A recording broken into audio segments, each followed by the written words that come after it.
Je m'appelle Bérénice, j'ai eu 83 ans en novembre et depuis bientôt 8 ans, je regarde mon téléphone comme on regarde un nuage d'orage approcher. Non pas parce qu'il reste silencieux, mais parce que je sais exactement ce qui va suivre quand il sonne. Jamais, comment vas-tu aujourd'hui? Jamais je pensais à toi. Toujours ce préambule qui ressemble à de la tendresse, mais qui atterrit comme une facture. Dis, j'espère que tu vas bien. Au fait, j'aurais besoin d'un service. Parfois, il saute même le préambule. Mon aîné, Anatole, m'a appelé un mercredi matin à 7 heures pour me demander si j'avais toujours son acte de naissance. Pas de bonjour, juste la question, puis un merci rapide quand j'ai dit oui, et la ligne s'est coupée avant que je puisse lui demander comment allait sa vie. Ma fille Zoéline m'envoie des messages par vagues. 6 semaines de silence total, puis 4 textos d'affilée pour savoir si je me souviens où elle a rangé ses albums photos.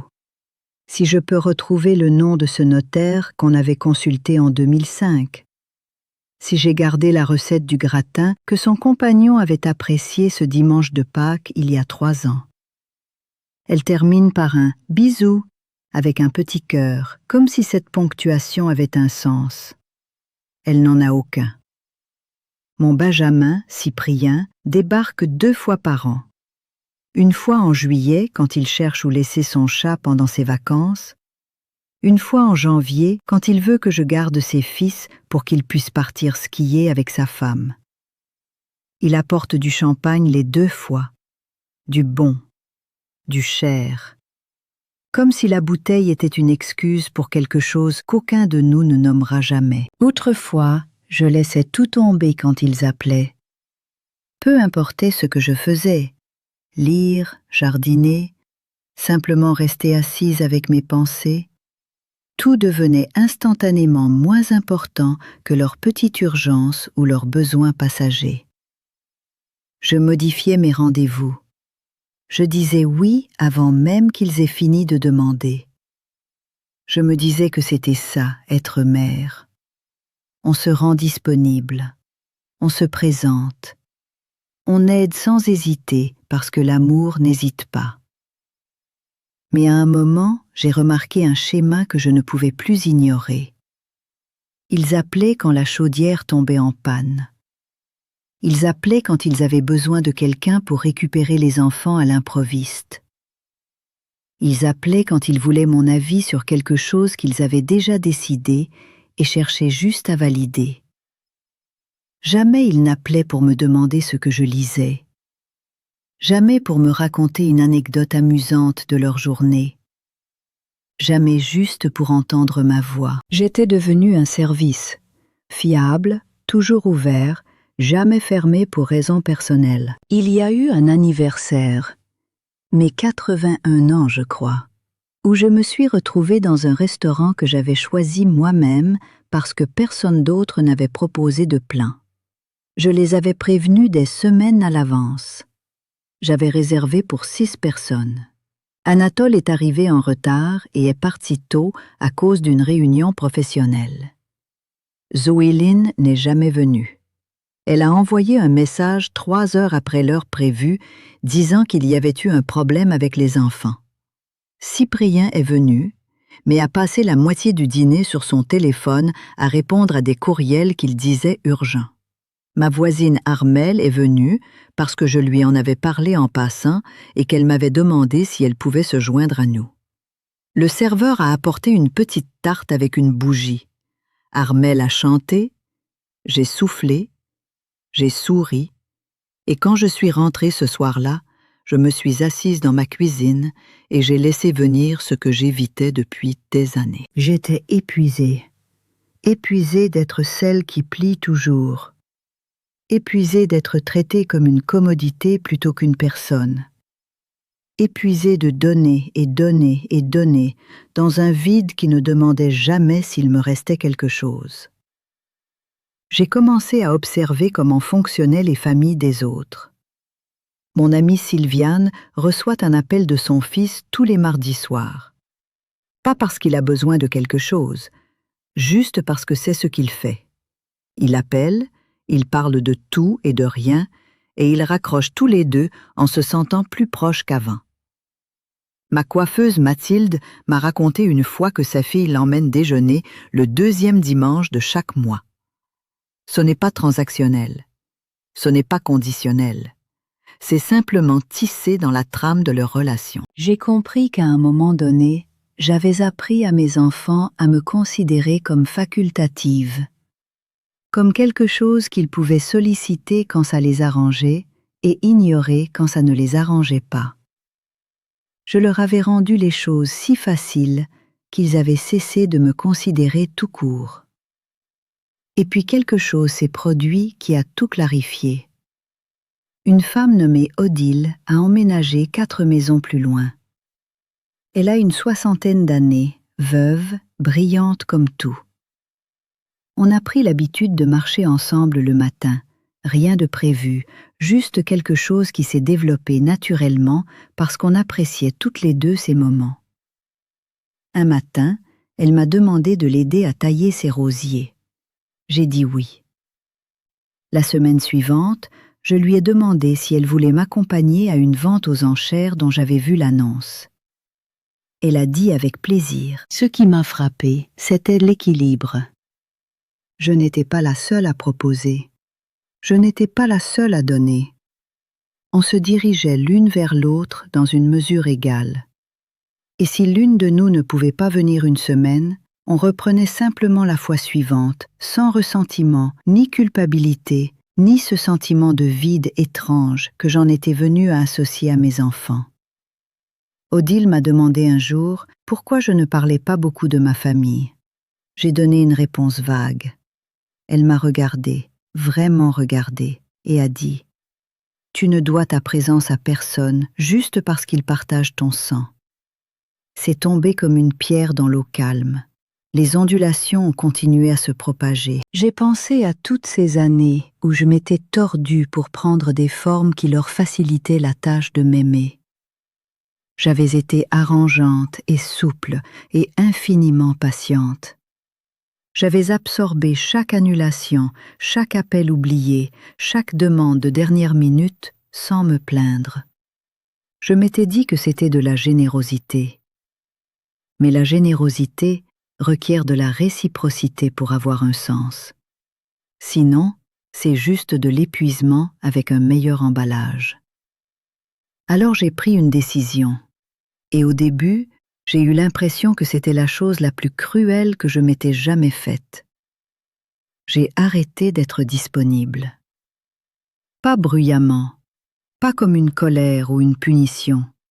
J'ai juste discrètement reculé du rôle que je jouais depuis si longtemps que j'avais oublié que c'était un rôle. Quand Anatole a appelé pour me demander si je pouvais l'aider à déménager des cartons, j'ai dit que je n'étais pas disponible ce jour-là. Je n'ai pas expliqué pourquoi. Je ne me suis pas excusée. J'ai juste dit non. Quand Zoéline a envoyé un message pour demander si elle pouvait déposer les enfants un samedi parce qu'elle avait rendez-vous chez l'ostéopathe, j'ai dit que j'avais des projets. J'en avais. J'allais m'asseoir dans mon jardin et lire un livre que je voulais commencer depuis des mois. Mais je ne me suis pas justifiée. Je n'ai pas proposé d'alternative. J'ai simplement décliné. Quand Cyprien m'a demandé si j'avais encore les coordonnées de notre ancien plombier, j'ai dit que je devais chercher et que je le recontacterais quand j'aurais le temps. Je n'ai jamais cherché. Il s'est débrouillé tout seul. Les premières fois que j'ai dit non, je me suis sentie physiquement malade. Tous les réflexes que j'avais affinés pendant des décennies hurlaient que je faisais quelque chose de mal, que je les décevais, que l'amour signifiait dire oui même quand ça me coûtait quelque chose que je ne pouvais pas me permettre de donner. Mais j'ai continué à dire non. Pas à tout. Je ne cherche pas à rompre les liens ou à faire un coup d'éclat par cruauté. Mais j'ai arrêté de laisser tomber ma vie chaque fois qu'ils avaient besoin de quelque chose de moi. J'ai arrêté de prétendre que leurs besoins étaient automatiquement plus importants que mon propre temps, mon propre repos, mes propres petites joies. Et voilà ce qui s'est passé. Pendant le premier mois, presque rien n'a changé. Ils se sont adaptés sans sembler le remarquer. Anatole a embauché des déménageurs. Zoéline a reprogrammé son rendez-vous. Cyprien a trouvé le plombier par quelqu'un d'autre. La vie a continué pour eux exactement comme avant, ce qui me disait quelque chose que je soupçonnais déjà. Je n'avais pas été essentielle. J'avais été pratique. Mais ensuite, lentement, quelque chose a basculé. Zoéline a appelé un jeudi après-midi, pas avec une demande, elle a juste appelé, dit qu'elle était entre 2 rendez-vous et qu'elle pensait à moi et voulait prendre des nouvelles. On a parlé pendant 25 minutes de choses sans importance. Une série qu'elle avait commencée, un voisin qui l'avait agacée, une recette qu'elle avait essayée et qui avait raté. Quand on a raccroché, j'ai réalisé que c'était la première conversation qu'on avait eue depuis des années qui ne tournait pas autour de quelque chose qu'elle voulait que je fasse. Anatole est passé un dimanche matin avec des viennoiseries. Il a dit qu'il était dans le coin. On s'est installé sur ma terrasse et on a parlé de son travail, d'un film qu'il venait de voir, de l'étrangeté de vieillir en réalisant que ses parents avaient eu des vies entières dont il ne s'était jamais soucié de connaître les détails. Il est resté 3 heures. En partant, il m'a serré dans ses bras comme il le faisait quand il était plus jeune. Pas l'étreinte superficielle de quelqu'un qui coche une case, mais un vrai câlin. Cyprien a envoyé un message pour demander si je voulais déjeuner avec lui. Sans agenda, sans service en échange, juste un déjeuner. J'ai presque refusé d'y croire. On s'est retrouvés dans une petite brasserie entre nos 2 quartiers et il m'a demandé comment s'était passée ma semaine, m'a questionné sur Odile, sur ce que je lisais. Il écoutait quand je répondais. Vraiment. Je le voyais sur son visage. Il était réellement là avec moi, pas déjà à moitié parti avant même d'être arrivé. Ils ont commencé à se présenter différemment. Pas parfaitement, pas constamment, mais quand ils se présentaient, ça semblait vrai. On aurait dit qu'ils voulaient être là plutôt qu'accomplir un devoir qu'ils ressentaient. Et la chose étrange, celle que je n'attendais pas, c'est que j'ai cessé d'avoir besoin qu'ils le fassent. Parce que dans l'espace que j'avais créé en reculant, j'avais commencé à construire autre chose. J'avais commencé à vivre une vie qui ne dépendait pas entièrement du fait que mes enfants se souviennent que j'existe. Je passais du temps avec Odile. J'ai rejoint un club de lecture qui se réunissait 2 fois par mois à la médiathèque. J'ai recommencé à peindre, quelque chose que je n'avais pas fait depuis mes 35 ans, quand il y avait toujours l'emploi du temps de quelqu'un d'autre à prioriser. J'ai adopté une routine qui n'appartenait qu'à moi. J'ai appris à rester en ma propre compagnie sans avoir l'impression d'attendre que quelque chose commence. J'ai arrêté de mesurer ma valeur au nombre d'appels reçus. J'ai arrêté de jouer le rôle de quelqu'un d'infiniment disponible, infiniment indulgent, infiniment reconnaissant pour des miettes d'attention. Je suis devenue à la place quelqu'un avec des limites, quelqu'un avec une vie, quelqu'un qui n'avait pas besoin de leur validation pour savoir que j'avais de l'importance. Et ce changement intérieur, a tout transformé.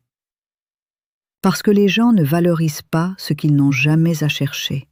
Ils n'apprécient pas ce qui est toujours déjà là, toujours déjà en attente, toujours déjà en train de plier pour s'adapter à eux. Ce n'est pas malveillant, c'est simplement la nature humaine. On cesse de voir ce qu'on n'a plus besoin de chercher. Quand je me suis rendue moins accessible, je suis devenue plus visible. Pas comme une ressource, comme une personne. Je ne prétendrai pas que ça a été fluide. Cyprien oublie encore parfois d'appeler pour mon anniversaire.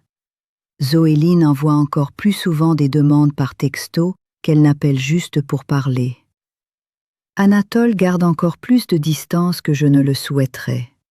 Mais la dynamique a fondamentalement changé. Ils me voient maintenant. Ils me considèrent. Ils font un effort parce qu'ils ont appris, non par punition, mais par simple absence, que je ne serai pas toujours là à attendre. Et j'ai appris quelque chose de tout aussi important. Je n'ai pas besoin qu'ils réparent ça pour être entière. Je ne suis pas incomplète sans leur présence constante. Je n'ai pas moins de valeur parce qu'ils sont occupés, ou oublieux, ou imparfaits.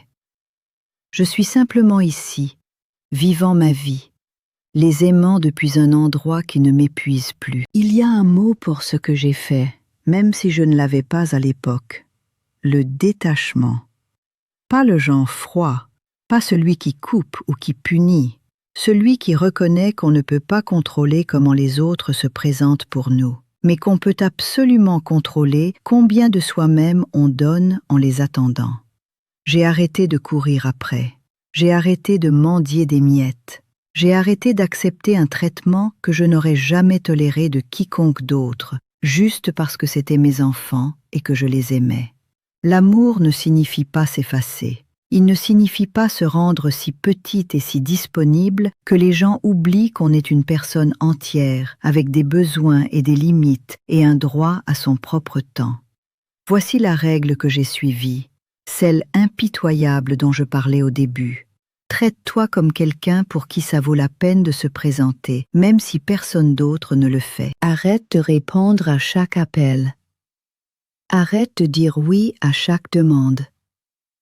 Arrête de réorganiser ta vie pour t'insérer dans les marges de la leur. Laisse-les se demander où tu es. Laisse-les ressentir ton absence. Laisse-les apprendre que l'accès à toi n'est pas acquis. C'est un privilège qu'ils gagnent en étant réellement présents, pas seulement quand ils ont besoin de quelque chose, mais quand tu n'as besoin de rien du tout.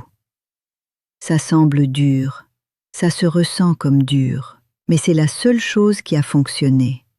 Parce que les gens qui t'aiment vraiment le remarqueront, ils s'adapteront, ils commenceront à se présenter différemment parce qu'ils auront réalisé, peut-être pour la première fois, que tu n'es pas un élément permanent du décor. Tu es une personne, et les personnes nécessitent du soin et de l'attention et de la réciprocité, où finalement elles cessent d'être disponibles. J'ai 83 ans. J'ai aimé mes enfants farouchement et imparfaitement, et je continuerai à les aimer tant que je serai là. Mais je ne supplierai pas pour obtenir leur temps. Je ne me diminuerai pas pour leur faciliter la tâche de m'ignorer. Je ne serai pas une commodité qu'ils sollicitent quand ça les arrange et oublient quand ça ne les arrange pas. Je m'appelle Bérénice. J'ai une vie. J'ai des amitiés et des routines et des centres d'intérêt qui n'ont rien à voir avec le fait que mon téléphone sonne ou non. Et les gens qui veulent faire partie de cette vie, vraiment en faire partie, pas juste passer quand ils ont besoin de quelque chose. Ils savent où me trouver. Je suis toujours là, toujours entière, toujours digne de l'effort, que quelqu'un le fasse ou non.